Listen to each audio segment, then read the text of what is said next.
I lost Clarion too.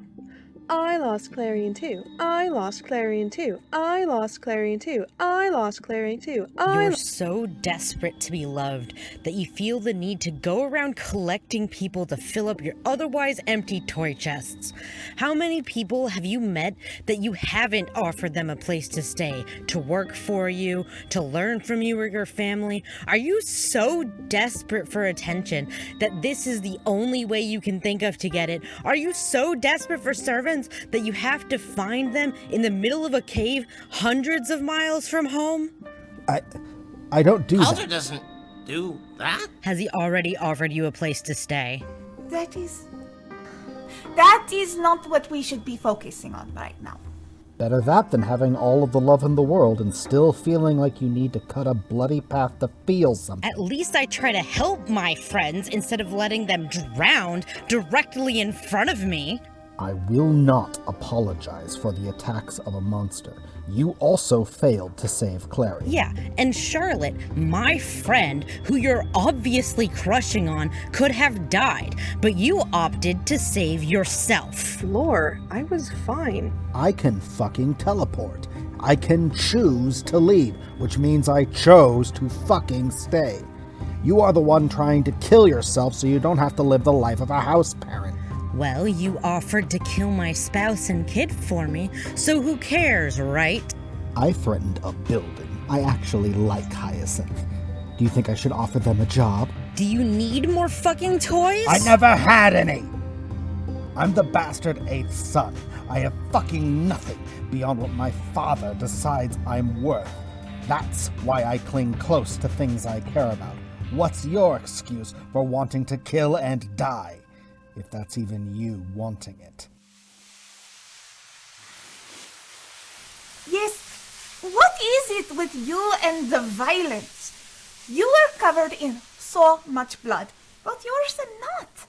And now you're attacking your own teammate. This is not how you survive in places like this. And how did that work out for the people you came here with?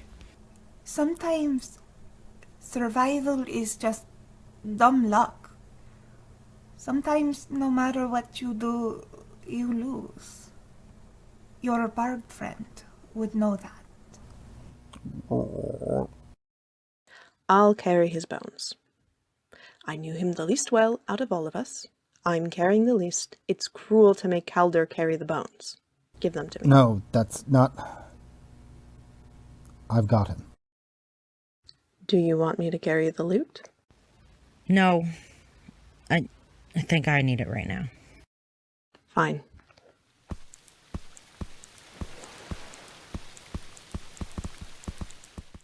One of the first things that happened after some conversations went down is that Lore took the necromancer whistle and brought Clarion's corpse back as a zombie.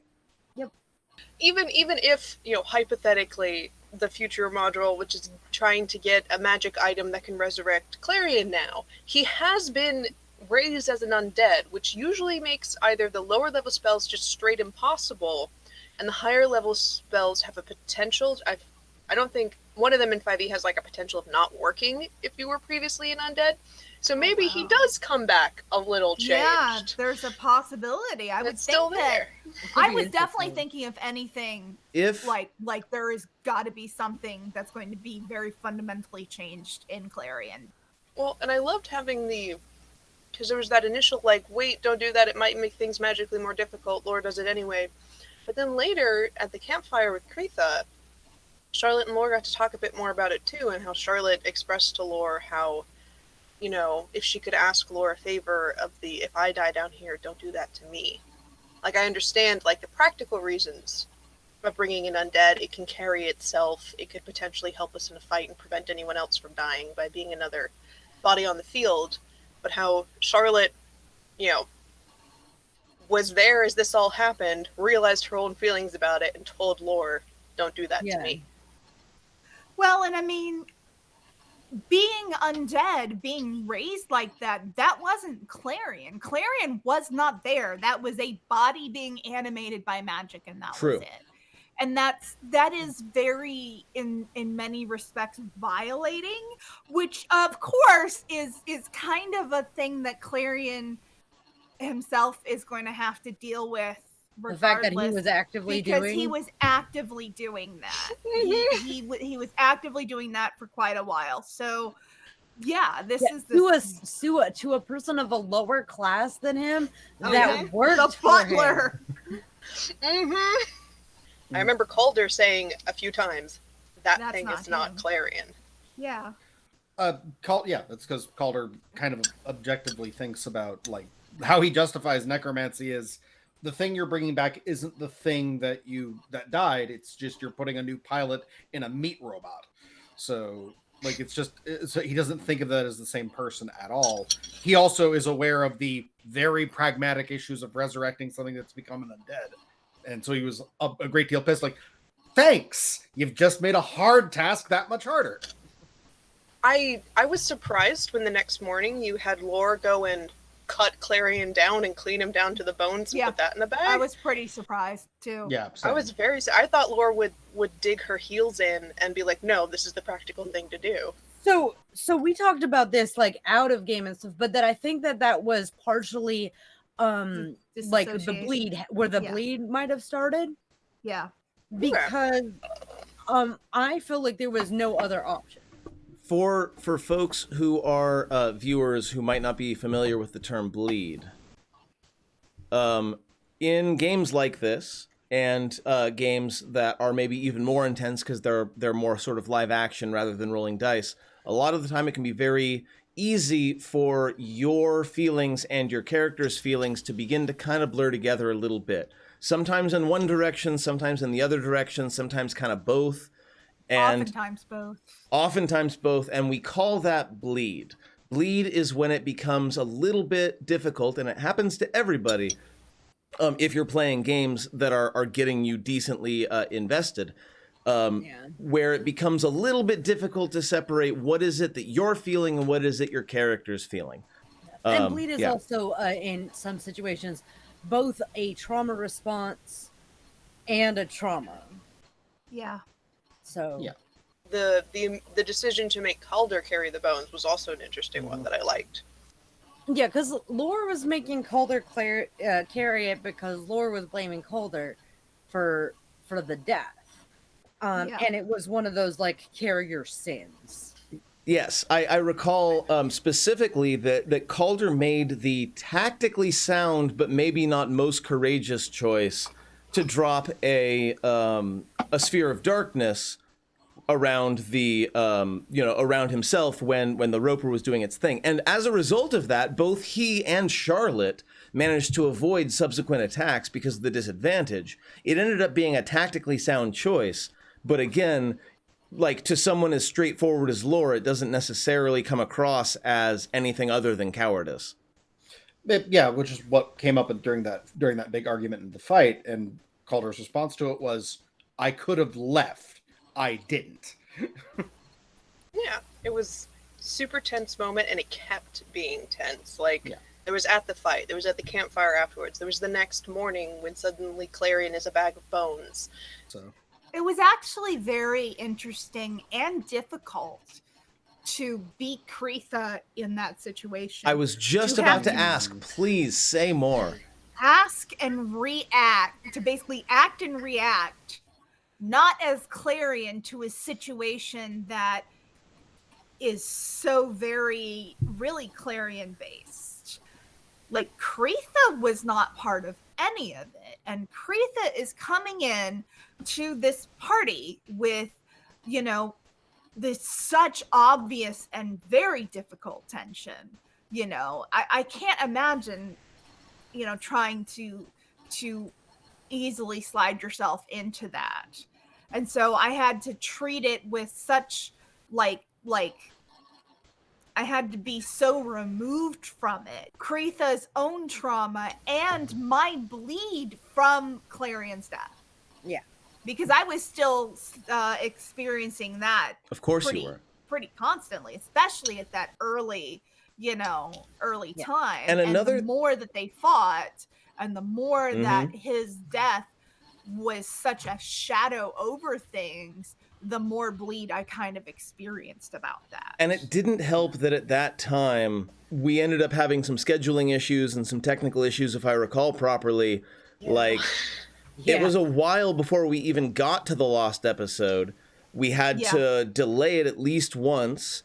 And yeah, it was definitely like a long time coming. So you came up out of the Roper den, haggard and worn, and into this sort of very algae-filled area, Area 25.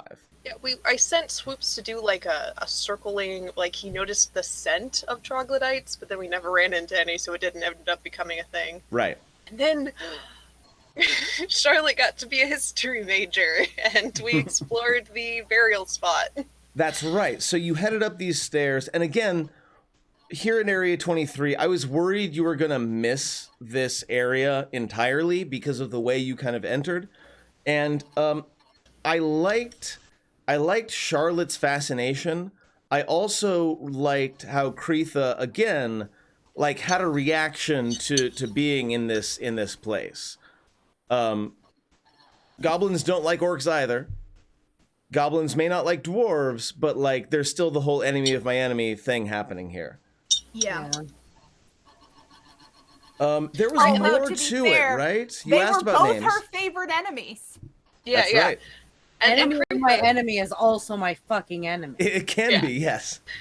Well, and Creetha was also the new addition to the party who spoke Dwarvish. Before then, it was just it was just Charlotte. So like, they kind of got to bond a little bit over that.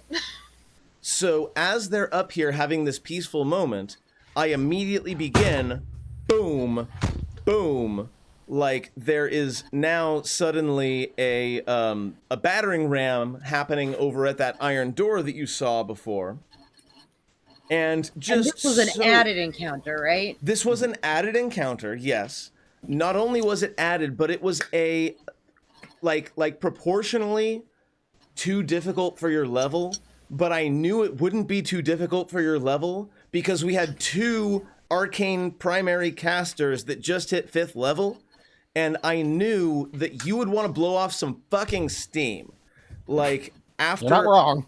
after the fight with the Roper, which was a win but felt like a loss, after all of the sort of interpersonal drama, after all of the sort of meditative Zen aspect of being in a dwarven burial ground, I figured that what you needed was some goddamn carnage. And Creetha realized that she was with people who were out of her league. Who were dangerous, yes. They were, yeah. Because this is where she realized how they survived the Roper. Because in my head canon, there weren't any mages in her group because there weren't that many mages from where she's from. Totally. And like I mean, archers at the end game are probably the best damage dealers in the game.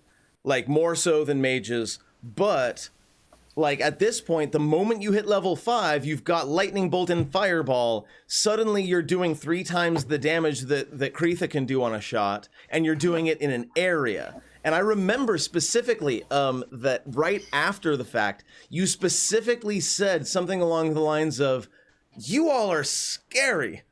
Yes, I did. I had Creetha say something like that because she was very intimidated. She understood then why, 1, they were sent in, and 2, how they managed to survive something that she barely managed to survive as the only party member that did. And I'll be honest, I'm not entirely sure how she managed to survive. There was probably running and cowardice involved. Possibly. A, goblin. B, archer. So yeah, you would have been back.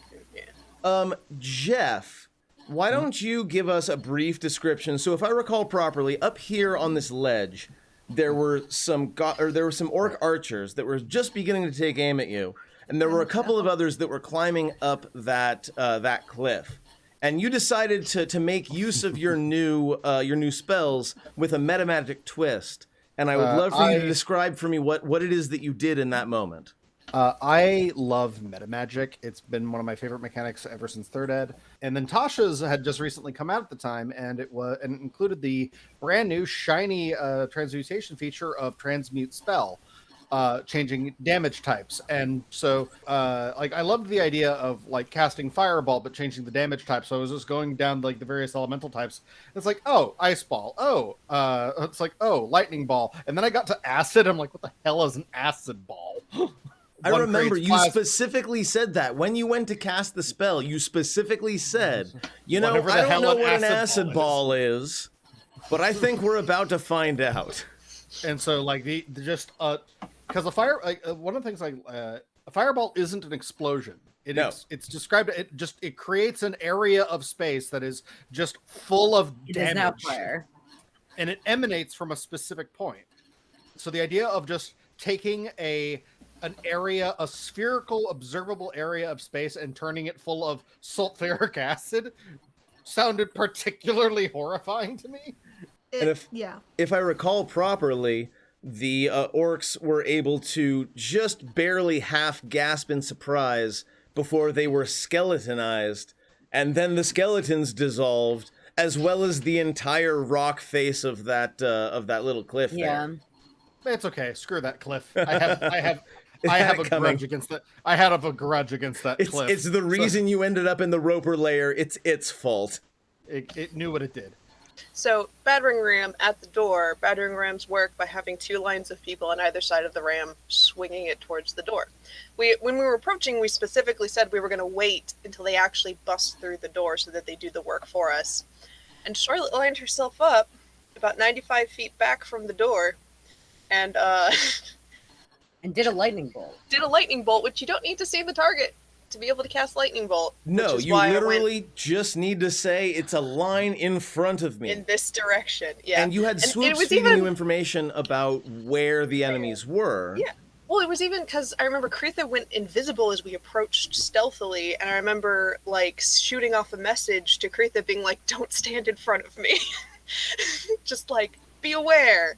Don't stand any amount of distance in front of me. Because this was the first time Charlotte got to cast lightning bolt. She cast it, killed everybody in that line because they all failed their saves. Took 2 steps over and said in Orcish, because she could to the other people, "Make your prayers now," and then cast another one. It was very cathartic. I'm pretty sure you killed like 5 orcs just by yourself with those 2. Maybe it was more like 7. I don't even remember. It was a lot of orcs. I was gonna say, we were all tearing through these paper-thin orcs, comparatively. Lore was hacking and slashing at the only real threat in this fight. They brought a cave troll, yes. Like, it was kind of very poetic that Lore got to use her new flaming blade against a troll. Yes, and that was good. I was also casting green flame blade every time, basically. Yes. Which, the fact that I use green flame blade so often means I actually don't need to have a second attack, because green flame blade is an action and therefore takes away the second attack I get. So there's some mechanical things I would have changed. That's what I'm saying. So we cathartically got through the door and then had a run-in with an NPC that was having about the same reaction Kritha was having. I built a Gloomstalker Ranger specifically to sort of tail you all and maybe try to swipe any treasure or take control of the forge if possible. And so in this one, he actually came out and said, "Oh, hey, wow, that was a whole lot of acid and lightning damage y'all just did. I have decided not to fuck with you. Would you like a place to rest so that I can get the fuck out and tell my bosses that I don't want to deal with lightning acid people?" Yeah, I think we threatened his life. So the drow offered you a place to stay, if I recall properly. He offered you like he cast the rope trick spell. There was a comedic moment where Charlotte barely sort of slightly mistimed the end of the spell, so fell on her ass instead of like backflipping like Lore did and landing perfectly. Ta-da. Mm-hmm. And then we went into the foundry, yeah? Yeah. Yep. Climbed up some stairs. There was a trap. Yes, there was a trap. The trap was right here. It was yet another angry dwarf trap. This time, I think you all played into it deliberately because you knew the trap was there. Every They single played one into of it you. deliberately. Yes. Well, so we knew that the trap was there, but we did not know what the trigger was. That's true. Yes. We figured out what the trap was because like the trap was like, oh, it's probably the most obvious thing in the world. And it's like, yeah, it was. Okay. Then there's some doors and they're like, oh cool, there's some traps, sure, fine. But we couldn't figure out if it was like a pressure plate or what. So Yup. then we were like, well, we'll open the door then. We Kretha opened was the trying door to and climb it's up clean. to discover it, and they opened the door. And it Kretha just so was happened on that the opening the door was the trigger. Yes. was the trigger. But there and was no Kretha obvious trigger. So was literally swinging with the actual trap. That was fun. While Charlotte and Meepo waited outside the room. Charlotte got burned once. She wasn't going to get burned twice. Literally. And then we get to our first Durger encounter. And then, yeah.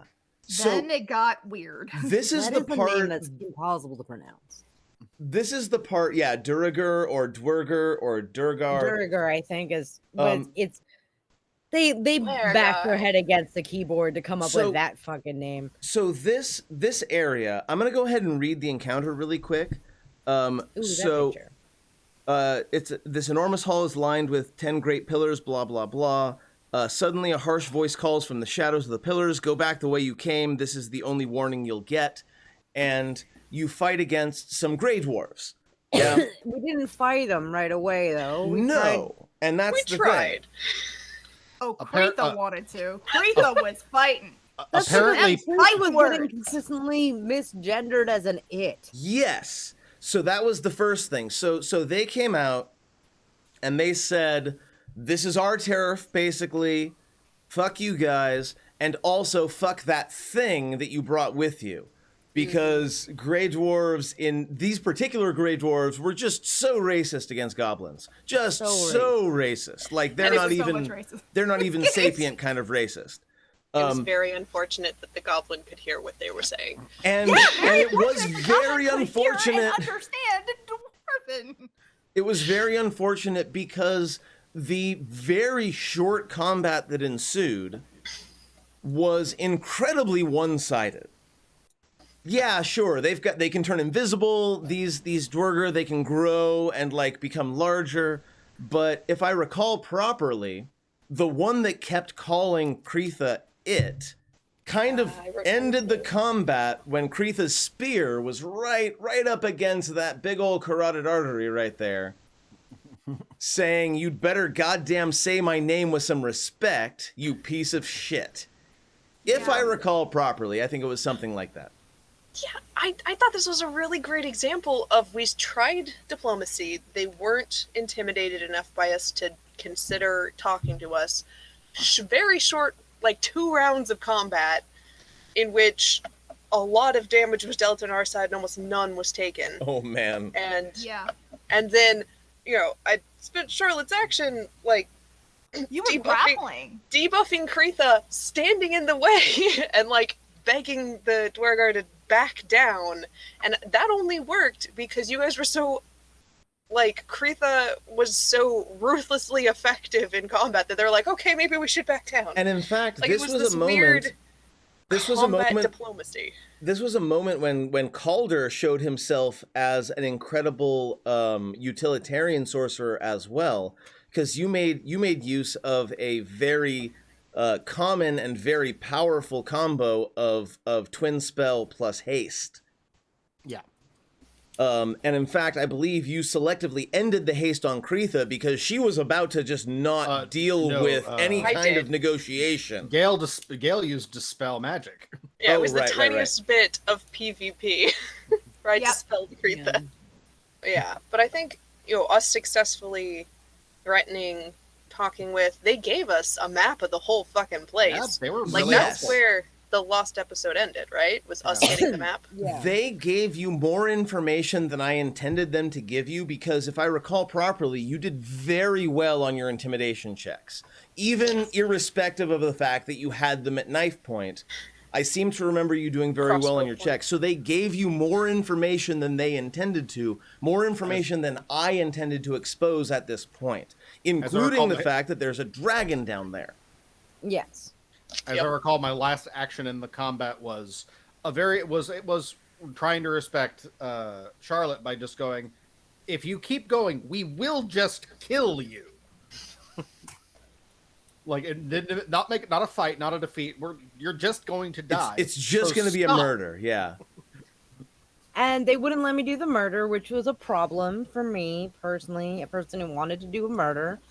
And this area ended up being kind of your pseudo base of operations for a bit. Essentially for the rest of the module.